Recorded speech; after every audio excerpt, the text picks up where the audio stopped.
हाँ तो मेरे प्यारे cricket fans, welcome to test cricket baby. 1 minute या 1 day you are up and the next day you are down. ये session to session अजीबो गरीब किस्म की भाई साहब राम कथा है टेस्ट क्रिकेट। कल मैंने आपको डे एंड के 3 जब डे 3 एंड हुआ था, डे एंड का 3 इधर अपनी भी ना जिसे कहते हैं हुई भी है, चौथे दिन का प्ले देख कर ना सटकी पड़ी हुई है।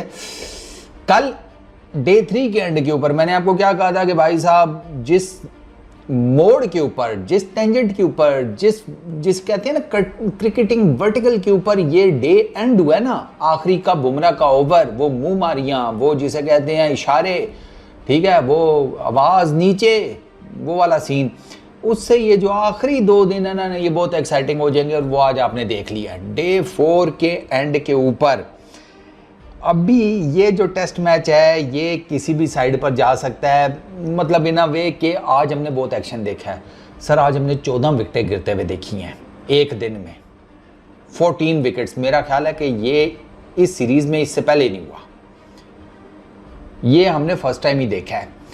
पहली इनिंग्स के एंड के ऊपर दोनों टीम्स बराबर थी तो इट वाज लाइक कि ओके सेकंड इनिंग्स अब डिसाइड करेगी। वो टेस्ट मैच जिसके बारे में हमने अंदाज़ा लगाया था पहले 2-2.5 दिनों में, या 3 भी कर लो टेक्निकली, कि ये टेस्ट मैच ड्रॉ की तरफ जा रहा है।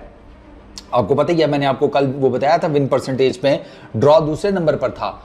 इंग्लैंड के अपनों ने तो इंग्लैंड को फेवरेट यही हुआ था, लेकिन ड्रॉ दूसरे नंबर पर था। वो टेस्ट मैच अब कल रिजल्ट दे देगा सर। 192 किए हैं इंग्लैंड ने अपनी सेकंड इनिंग्स में। टीम इंडिया को 193 करनी है, लेकिन टीम इंडिया के 58 फॉर 4 हैं। 4 आउट हो गए हैं टीम इंडिया के, और आधे घंटे में एंड पर जो टीम इंडिया 3 विकेटें दे गई है ना, वो बहुत क्रूशल साबित हुई हैं। और यार वो विकेट्स, आई मीन सीरियसली 2 तो गिफ्ट हैं यार, 2 गिफ्ट हैं गुरु, जायसवाल की और करुण नायर की। अगर मैं आपको ना थ्रू आउट मोटा मोटा अगर मैं आपको बताऊं ना, मोमेंटम डे एंड के 3 के ऊपर इंडिया ने अपने हाथ में ले लिया था। ऑनेस्ट वेरी सीरियस नोट, क्योंकि होस्ट टीम का ओपनर साइड पर हो रहा है, ठीक है, टाइम वेस्ट करने की कोशिश कर रहा है, टेक्निकली अगर बात की जाए एक नेगेटिव टैक्टिक यूज कर रहा है, और जो विजिटिंग टीम है उसका कैप्टन जनाब आकर सीधा हो गया है, उसके खिलाड़ी सीधे हो गए हैं, उसके फील्डर्स जो हैं वो ठीक ठाक मुंह मारी कर रहे हैं, तो क्लियर कट नजर आता है कि वो जो विजिटिंग टीम है ना उसने अपने कंट्रोल में किया हुआ है काम को। ये कल एंड के ऊपर मोमेंटम टीम इंडिया के हाथ में था, इंडिया ने गेन कर लिया था मोमेंटम, और वो मोमेंटम इंडिया ने आज विद द बॉल कंटिन्यू किया है। इंडियन बॉलर्स ने सर स्टंप्स को अटैक किया है, टोटल 12 बोल्ड किए हैं इस टेस्ट मैच में टीम इंडिया ने, और 1 एलबीडब्ल्यू किया है। तो 20 में से 13 विकेटें टीम इंडिया के बॉलर्स ने स्टंप्स को अटैक करते हुए लिए हैं। ये एक मेजर जिसे कहते हैं टीम इंडिया को की बॉलिंग में क्वालिटी थी कि उन्होंने 13 विकेटें स्टंप्स को टैग करके लिए हैं, जिनमें से 12 बोल्ड हैं और 1 एलबीडब्ल्यू है, ठीक है, एक चीज।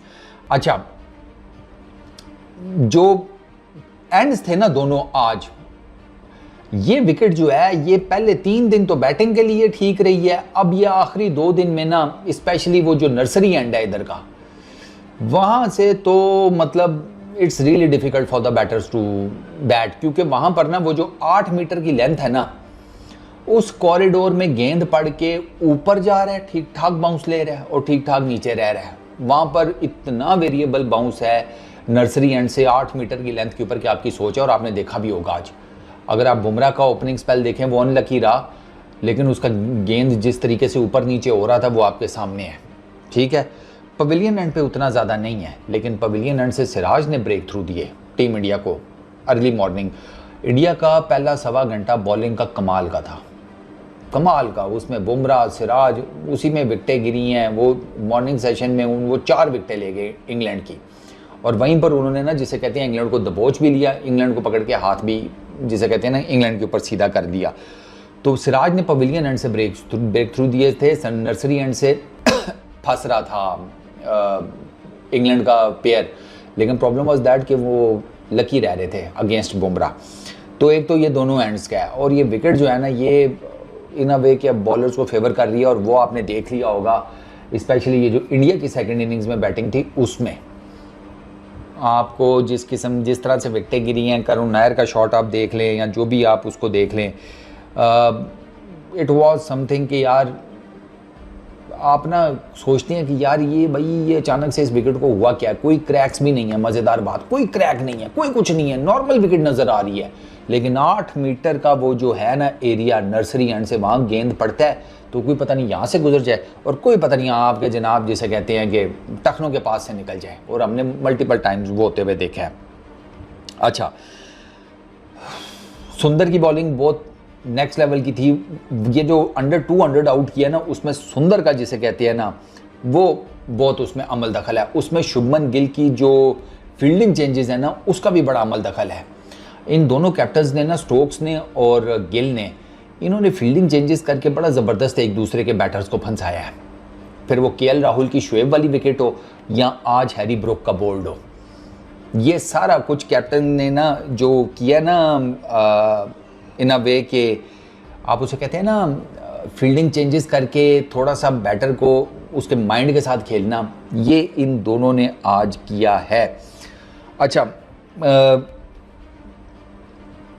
इंग्लैंड की तरफ से ना जो काम सिराज ने किया था ना, वो कार्स ने किया है, और कार्स ने किया पवेलियन एंड से है। मज़ेदार बात यह है कि कार्स ने सेम वही काम पवेलियन एंड की तरफ से किया, 2 विकेटें ले गया वो बड़ी क्रूशल, एक करुण नायर की और दूसरी वो लेकर गया है इसकी शुभमन गिल की, और गिल की दी मोस्ट इंपॉर्टेंट विकेट थी, क्योंकि गिल आपको पता है किस तरह की वो चल रहा था उसमें। अब मैं आपको ना एक एक करके ज़रा थोड़ा स्कोर कार्ड के हिसाब से बताता हूँ। इंग्लैंड की सेकंड इनिंग्स में जनाब जैक क्रॉली 22 रन के ऊपर गया, उसको फिर नितेश कुमार रेड्डी ले गया।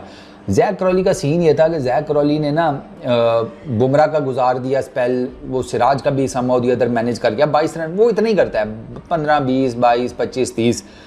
अच्छा, ये रन करके ना अब नितेश कुमार जब आया ना, वो उसके अगेंस्ट खुलने गया है outside the off stump, width उसको ऑफर हुई थी, उसने मारा, स्लैश नहीं प्रॉपर लगा, गली में बड़ा अच्छा कैच पकड़ा जसवाल ने। वो सिर्फ अटैक करने गया था नितेश को, क्योंकि वो ना बुमराह को वो अटैक कर सका, ना वो सिराज को अटैक कर सका। उन दोनों ने आउटस्टैंडिंग बॉलिंग की है पहले घंटा सवा घंटा में। तो जब उसको मिला एक बॉलर चेंज तो वो उसके अगेंस्ट गया, लेकिन उसका जिसे कहते हैं ना मकू ठप्पा गया।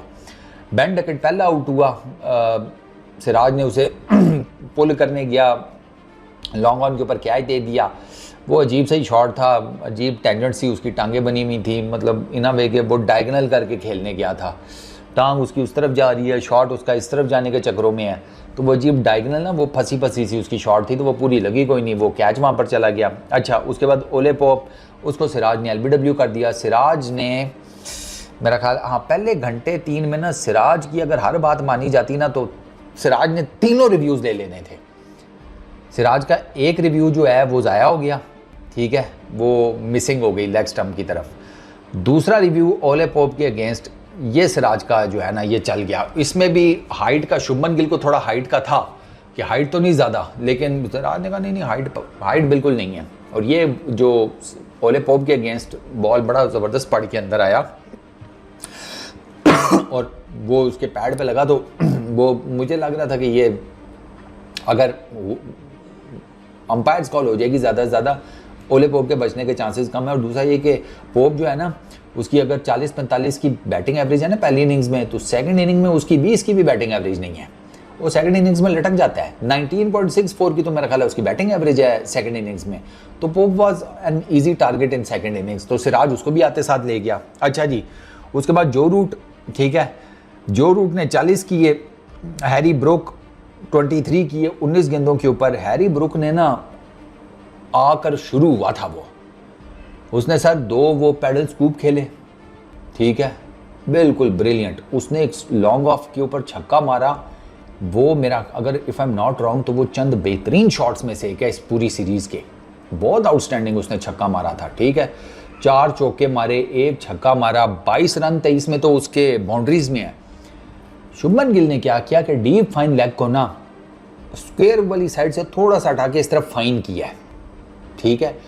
अब वो पता नहीं वो फील्डर हालांकि फाइन हुआ है, नोइंग द फैक्ट वो चीज़ ब्रुक के ना दिमाग में कहीं फंस गई, ये जानते हुए भी कि डीप फाइन लेग के ऊपर जो फील्डर है उसको वो काफ़ी अंदर की तरफ आया है, ये फिर भी आकाशदीप को खेलने गया वही पेडल्स को, और इस दफ़ा आकाशदीप ने मारा बाटा यॉर्कर। इस दफ़ा ब्रुक का कनेक्ट नहीं हुआ, डंडे खड़क गए उसके। It was a poor shot from Brook. अगर उसका कनेक्ट हो भी जाता ना तो there was every possible chance कि वो जो डीप फाइन लेग पे फील्डर था ना वो इन प्ले आ जाता। अगर उस तक गेंद पहुंचती भी ना तो वो चौका शायद ना होने देता। बट मैंने आपको बताया ना, बैटर के दिमाग के साथ खेल गया शुभमन गिल। अच्छा, उसके बाद जनाब Joe Root Ben Stokes, Jamie Smith, ये जो मिडल ओवर्स में ये 3 विकेटें हैं ना, ये वॉशिंगटन सुंदर ने ली हैं। किसी को आइडिया तक नहीं था कि वॉशिंगटन सुंदर विल कम इनटू प्ले। मतलब जडेजा है आपके पास, बुमराह है, सिराज है, आकाशदीप है, वो तो सारे उन्हीं के इर्द गिर्द पूरी बॉलिंग लाइनअप चल रही थी ना। सुंदर आउट ऑफ नोवेयर, वो जिसे कहते हैं ना आउट ऑफ सिलेबस आ गया। उसने जनाब जो रूट उसे स्वीप मारने गया, ठीक है, जो रूट कोई बहुत एक्स्ट्राऑर्डिनरी वैसे स्वीप शॉट नहीं खेलता, बट ठीक ही है, वो स्वीप शॉट मारने गया, वो नहीं जिसे कहते हैं लाइन कवर कर सका, पीछे से गेंद निकल कर उसके, मुझे ऐसे आई फील के जैसे गेंद पड़ के ना थोड़ा सा अंदर आई है, जैसे ना वो दूसरा टाइप नहीं होता, वो मुझे ऐसे फील हुआ कि शायद वो उस टाइप की कोई गेंद थी, वो पड़ के थोड़ी सी अंदर आ गई, मिडल और लेग स्टंप खड़क गई जो रूट की। हालांकि 40 के ऊपर खेल रहा था, जो रूट ठीक जा रहा था, हाईएस्ट स्कोरर है वो इंग्लैंड की इस पूरी टीम में, 40 हाईएस्ट स्कोर है, कोई 50 नहीं है इंग्लैंड की सेकंड इनिंग्स में। अच्छा जी, उसके बाद बेन स्टोक्स को वॉशिंगटन सुंदर ने बॉल कराया, आप समझें कि थोड़ा सा ना मुंह से पीछे करके, स्टोक्स ने टांग खेली, निकाली, स्वीप शॉट, चौका, ठीक है। अब वॉशिंगटन सुंदर ने उसकी ये शॉट नोट कर ली कि अगर मैं इसको इधर गेंद करूंगा ना ये मुझे स्वीप मारने जाएगा, ये रोकेगा नहीं मुझे। सुंदर ने क्या किया कि उसको जो बोल्ड किया ना वो थोड़ा सा बाहर गया क्रीज के परली तरफ, ठीक है, और सेम चैनल के ऊपर थोड़ी सी जिसे कहते हैं ना लाइन को परे की तरफ खींच के, परे की तरफ, ठीक है, वो एंगल जिसे कहते हैं ना with the angle of the arm गेंद को अंदर लेकर आया है। अब अगर तो वो सीधा फेंकता तो शायद मतलब ये उसने बॉल फेंकी है, स्टोक्स ने वहां से टांग निकाली, सीधे सीधे खेल गया, जैसे पीछे खेला था फिर चौका लग जाता। लेकिन इस दफा वो जो विद साइड पे जाके विद द एंगल अंदर लेकर आया ना, वहां पर स्टोक्स जो है ना, क्योंकि स्टोक्स को इस दफा टांग सीधी नहीं थोड़ी सी तिरछी निकालनी पड़ी। अब जब वो उसने थोड़ी सी तिरछी निकाली ना तो वहां पर स्टोक्स भैया से लाइन कवर नहीं हुई प्रॉपर, गेंद उनके बैट और पैड के बीच में उसे होती हुई मिडल और लेग स्टंप खा गई। दूसरी विकेट, तीसरी विकेट मेरे नजदीक इस इनिंग का सबसे बेहतरीन बॉल है जेमी स्मिथ को। हालांकि वो पूरी फॉर्म में था, आपको पता है जेमी स्मिथ कितनी फॉर्म में है सर, उसको स्ट्रेटर वन मारा है, उसके बल्ले का ऑफ वो जो आउटसाइड एज होता है ना वो मिस कराकर उसकी ऑफ स्टंप खड़काई है। और मैं आपको इस गेंद की खूबसूरती बता नहीं सकता जब तक आप इसे देखेंगे नहीं। मैं आपको रेकमेंड करता हूं कि जो जेमी स्मिथ को बोल्ड किया ना वॉशिंगटन सुंदर ने, आप वो जाकर गेंद जरूर देखिएगा। एब्सोल्यूट जिसे कहते हैं ना peach of a delivery, corker of a ball, इतनी आउटस्टैंडिंग, वो जिसे कहते हैं ना एक ऑफ स्पिनर के लिए आइडियल गेंद अगेंस्ट अ राइट हैंडर, कि वो अपनी स्टंप्स को प्रॉपर कवर करके अपने बल्ले को proper line of the ball अपनी तरफ से लेकर आया है, बट समहाउ आप उसके बल्ले के बिल्कुल पास से गुजर के उसका ऑफ स्टंप खड़का दें। आउटस्टैंडिंग डिलीवरी, ठीक है जी। उसके बाद क्रिस वोक्स को बुमराह ने बोल्ड किया, कार्स को यॉर्कर के ऊपर बोल्ड किया, बहुत आउटस्टैंडिंग यॉर्कर था वैसे वो, हो आउटस्टैंडिंग यॉर्कर। अच्छा, और शुएब बशीर को भी सुंदर ने बोल्ड कर दिया। हैरी ब्रुक ने 23 किए थे, बेन स्टोक्स ने 33 किए हैं। अच्छा, बेन स्टोक्स के 33 से याद आया, बेन स्टोक्स के 3 टेस्ट मैचेस में तीनों सेकंड इनिंग्स में 33 स्कोर है। ये अजीब कमाल बात है। हेडिंगले में सेकंड इनिंग्स में 33, एजबेस्टन में सेकंड इनिंग्स में 33, आज लॉर्ड्स में सेकंड इनिंग में 33। बेन स्टोक्स के 3 33 हैं, आप अंदाज़ा करें, अनलकी नंबर है ये बेन स्टोक्स के लिए 33। अच्छा, इसके अलावा बाकी है सच कोई और ख़ास स्कोर कार्ड है कोई नहीं। 192 के ऊपर टीम इंग्लैंड फुड़क हो गई। बुमराह 2 विकेटें, सिराज 2 विकेटें, नीतीश कुमार, आकाशदीप एक विकेट, और pick of the bowlers 4 for 22, 12.1 overs में 22 रन देकर 2 मेडन्स के साथ वॉशिंगटन सुंदर, यार सुंदर ने ना बहुत जिसे कहते हैं ना आउटस्टैंडिंग जिसे कहते हैं बैटिंग बॉलिंग किया, आउटस्टैंडिंग। बहुत कोई गेंद उसका स्पिन भी नहीं हो रहा था। मज़ेदार बात एक होता है ना कि गेंद यार मीटर स्पिन कर रहा हो, रैंक टर्नर बनी हुई हो पिच, कोई चक्कर नहीं था। उसने सिर्फ अपनी लाइन लेंथ पेस की वेरिएशन से फ्लाइट से पकड़ा इंग्लैंड की बैटर्स को, और मिडल ऑर्डर में वो 3 जो विकेटें लेकर गया ना, अब आप देख लें, जो रूट की विकेट, बेन स्टोक्स की विकेट, जेमी स्मिथ की विकेट।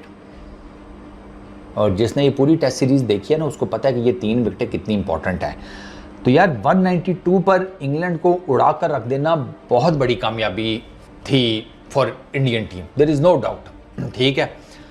बट अब द प्रॉब्लम इज कि अब 192 को चेज करते हुए ना team India is 58 for 4।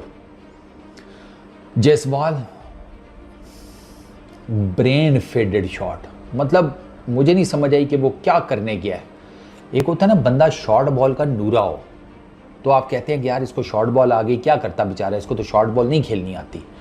Jaiswal short ball बहुत आउटस्टैंडिंग खेलता है, हमने देखा है उसको इस पूरी सीरीज़ में शॉर्ट बॉल को टैकल करते हुए।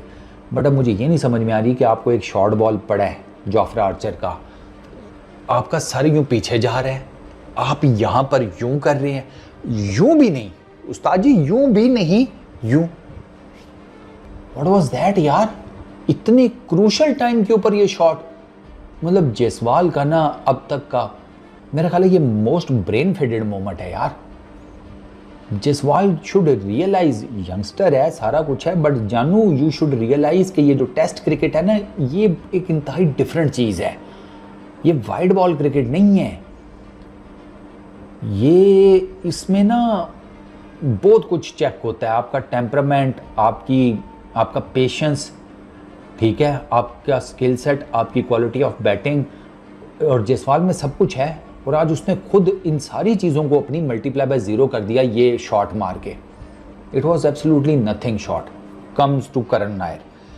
अब करुण नायर का ना प्रॉब्लम ये हुआ कि करुण नायर को ये लग रहा था कि यार सारी मूवमेंट तो नर्सरी एंड से हो रही है, पवेलियन एंड से तो कुछ इतना खास हो नहीं रहा। रॉन्ग सरकार। उसकी रीज़न बेसिकली यह है कि आपका अपना बॉलर फास्ट सिराज इसी पवेलियन एंड से गेंद को अंदर लाता रहा है, मल्टीपल टाइम्स अंदर लेकर आया है। कई मर्तबा तो वो इतना अंदर ले आया कि वो बैट्समैन की भी लेग साइड से निकल कर पीछे गई है गेंद चौके की तरफ। भाई तो आप ये कैसे सोच सकते हैं कि यार सारी मूवमेंट नर्सरी एंड से हो रही है, ऑड बाउंस नर्सरी एंड से जनरेट हो रहा है, पवेलियन एंड से क्या ही हो जाएगा। क्योंकि करुण नायर एलबीडब्ल्यू हुआ है नो शॉट ऑफर करते हुए। नो शॉट ऑफर का मतलब यह है कि आपको यू आर 100% श्योर कि ये ऑफ स्टंप से बाहर गेंद गिरी है, ऑफ स्टंप से बाहर ही चली जाएगी। यार इस सैकड़ों बॉलें हैं मल्टीपल बॉलर्स की जिसमें outside the off stump, way outside the off stump इस टेस्ट मैच में गेंदें पड़ी हैं और वो जिप करके अंदर आई हैं। वो क्या बुमराह, क्या सिराज, क्या वोक्स, क्या कार्स, क्या रेड्डी, यू नेम इट, कोई पेसर ऐसा बचे ही नहीं है दोनों टीम्स का कि जिसने इवन ये पवेलियन एंड से भी आउटसाइड दी ऑफ स्टंप गेंद फेंकी और वो जिप करके अंदर नहीं आई विद द सीम मूवमेंट या with the swing. Karun Nair no shot offered, it was a poor decision, it was a really poor decision. भैया बल्ला आगे लाना जरूरी है। इंग्लैंड में क्या मैं कहूँ यार, इंग्लैंड में तो वैसे ही आपको बल्ला आगे लाना पड़ता है, वरना इन द एयर इतना स्विंग होता है, सीम मूवमेंट इतनी जनरेट हो जाती है, आपके बचने के चांसेस नहीं होते गेंद पड़ के अंदर आ जाए। करुण नायर के साथ वही हुआ है और there was no point in taking review. वो केएल राहुल ने उसे नहीं लेने दिया और ठीक किया, वो कम एलबीडब्ल्यू था यार। जयसवाल ने अपनी विकेट थ्रो की है इंतहाई क्रूशल टाइम पे और करुण नायर ने, ठीक है। कम्स शुभमन गिल।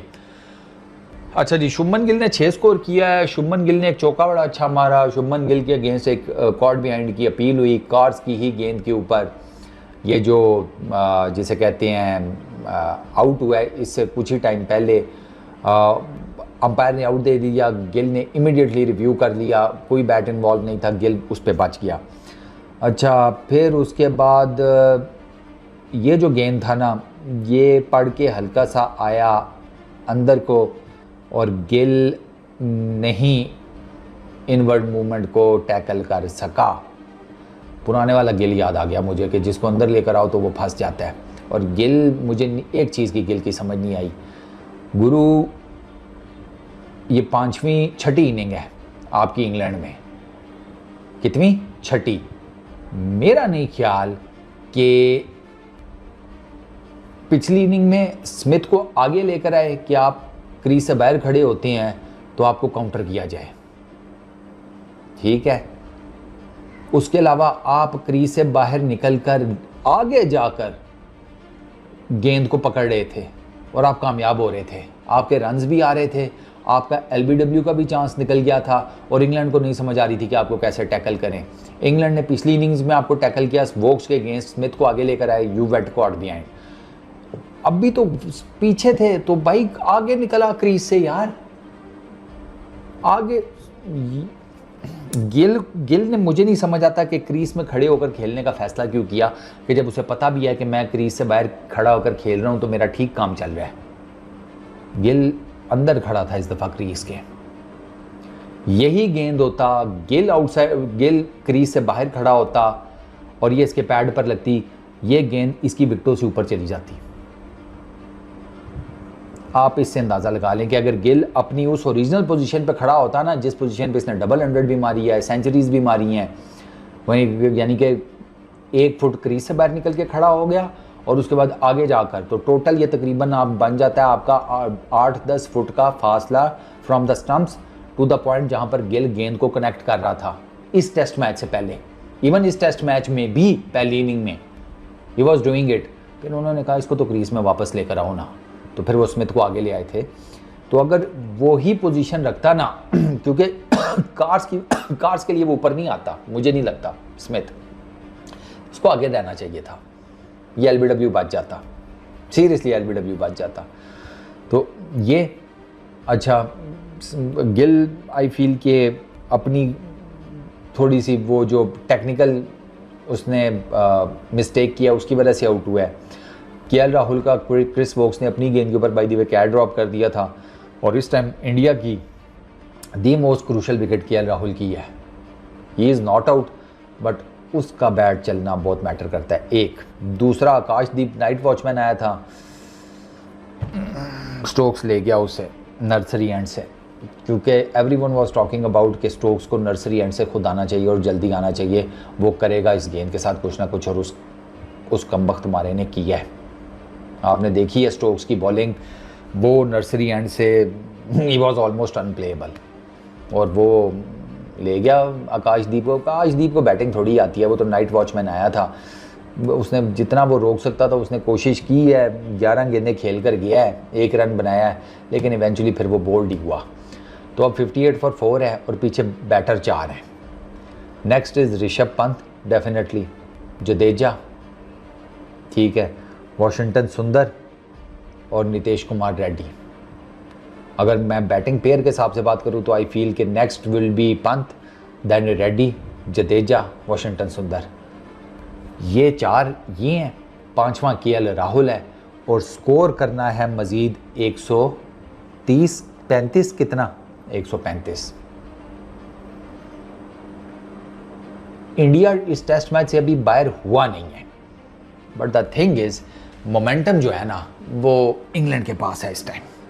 जैसे तीसरे दिन के एंड के ऊपर मोमेंटम टीम इंडिया ने अपने हाथ में किया था ना, वो एक छोटे से स्पेल, 1 ही ओवर के स्पेल के बाद, हालांकि उसमें कोई विकेट भी नहीं गिरी बट इंडिया चढ़ गया था इंग्लैंड के ऊपर, और फिर हमने उसका रिजल्ट ये देखा कि आज उन्होंने अंडर 200 बोल्ड भी कर दिया इंग्लैंड को। अब ऑन डे 4 उसके एंड के ऊपर मोमेंटम है हाथ में किसके, इंग्लैंड के, क्योंकि वो 4 विकेटें ले गए हैं, वो 4 विकेटें ले गए हैं। और केएल राहुल और ऋषभ की partnership once again just like first innings बहुत मैटर करेगी, बहुत मैटर करेगी। और अगर ये पार्टनरशिप चल गई तो India has a really good chance, फिर वो ले जाएंगे, फिर नहीं वो रुकेंगे। ऋषभ को बहुत सेंसिबल भी खेलना पड़ेगा, दिस इज़ अनदर डायलेमा, क्योंकि ऋषभ का यू नेवर नो कि वो क्या करे, वो उसको खुद भी नहीं पता होता, वो क्रिकेट का सलमान खान है, उसको खुद भी नहीं पता होता वो क्या करने लगा है। तो अब आई डोंट नो, ये बहुत इंटरेस्टिंग जिसे कहते हैं उस्ताद जी टेस्ट मैच जो है ना, वो फेज़ में चला गया। और बात वही है, ये है ब्यूटी टेस्ट क्रिकेट की, इसका प्रेशर ही और है, क्रिकेटर्स के ऊपर भी, फैंस के ऊपर भी। मतलब यू नेवर नो कि भाई एक सेशन में गेम पलट जाती है, एक सेशन में। और आप देख लो, चौथे दिन मॉर्निंग सेशन इंग्लैंड को पड़ा, इंग्लैंड ऐसा क्रम्बल हुआ 200 नहीं कर सका। और अब डे एंड के ऊपर जो लास्ट सेशन है वो टेक्निकली पड़ गया टीम इंडिया को। तो अब कल का जो पहला सेशन है ना, वो बहुत क्रूशल है। कल का सर पहले 2 घंटे बहुत क्रूशल है। ये निपटा गए ना किसी तरीके से वो 2 घंटे, केएल राहुल और Rishabh Pant, then India will be in a good position. और कल का दिन बहुत एक्साइटिंग होने वाला है। इसकी आगे गर्मी है वैली है और लटके पड़े हुए हैं, और इस टेस्ट मैच ने बिल्कुल ही ज़मीन के साथ लगा दिया काम। चलो जी, कल देखते हैं फिर क्या बनता है। इस टाइम रवि शास्त्री ने कब कहा था 50-50, मेरा ख्याल है जब नहीं आकाशदीप आउट नहीं हुआ था तब वो जो आया था ना वो विन परसेंटेज, उस पर मेरा ख्याल है 60% इंग्लैंड के चांस थे, कोई 20% 20-25% इंडिया के, बाकी ड्रॉ के। तो रवि शास्त्री वाज सेइंग कि नहीं आई वुड गो विद 50-50। उनका मुझे याद है वो इंडिया बैटिंग कर रहा था या कुछ इस तरह था। तो अभी ना ये टेस्ट मैच, ये ड्रॉ तो निकाल दें, ये टेस्ट मैच ना अभी 60-40 के ऊपर है उस्ताद। 60% इंग्लैंड का चांस है, 40% इंडिया का चांस है। कल पहले 2 घंटे की फ़ाइट जो है ना वो बहुत ज़रूरी है इंडियन टीम के लिए। और ये 2 विकेटें बहुत क्रूशल हैं, केएल राहुल की, ऋषभ की। ये लगा गए ना वही 140-45 की पार्टनरशिप, या ये 100 की भी पार्टनरशिप लगा गए, मैच इंडिया का। ये 100 भी नहीं, ये 50-60 की भी लगा गए तो India has a good chance. But ये कोशिश यही करें कि अपनी तरफ से अगर निबेड़ सकते हैं तो निबेड़ लें। अब कल देखते हैं क्या होता है।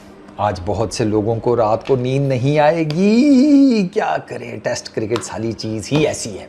अपना बहुत ख्याल रखना, नेक्स्ट वीडियो में मुलाकात होगी। Peace out.